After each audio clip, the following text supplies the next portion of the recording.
আর মাত্র দিন দুয়েক বাকি। 1 জুন থেকে পর্দা উঠতে যাচ্ছে ক্রিকেটের দ্বিতীয় সর্বোচ্চ মর্যাদার লড়াই চ্যাম্পিয়ন্স ট্রফির।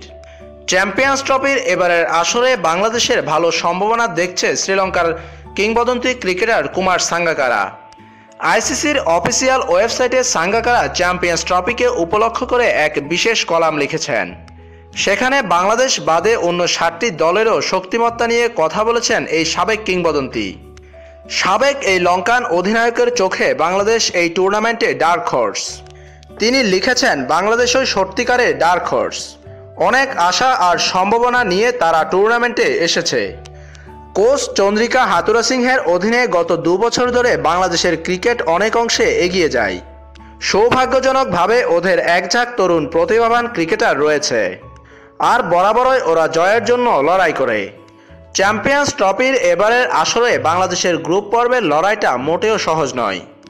বাংলাদেশকে লড়াই করতে হবে স্বাগতিক ইংল্যান্ড, 2বারের চ্যাম্পিয়ন অস্ট্রেলিয়া ও 1বারের চ্যাম্পিয়ন নিউজিল্যান্ডের বিপক্ষে। সেখানেও বাংলাদেশকে ভয়ঙ্কর প্রতিপক্ষ বলে মানছেন সাঙ্গাকারা। তিনি লিখেছেন, বর্তমানে বাংলাদেশ দলের আত্মবিশ্বাস আগের চেয়েও অনেক অংশে বেড়েছে। উন্নতি করার চাহিদা তৈরি হয়েছে ওদের ভেতর। কিভাবে জিততে হয় সেটাও ওরা শিখে গেছে। আমি জানি না টুর্নামেন্টে শেষ পর্যন্ত ওরা টিকে থাকতে পারবে কিনা, কিন্তু আমি এটা নিশ্চিতভাবে বলতে পারি যে বাকি দলগুলোর জন্য ওরা মাথা ব্যথার কারণ হয়ে দাঁড়াবে।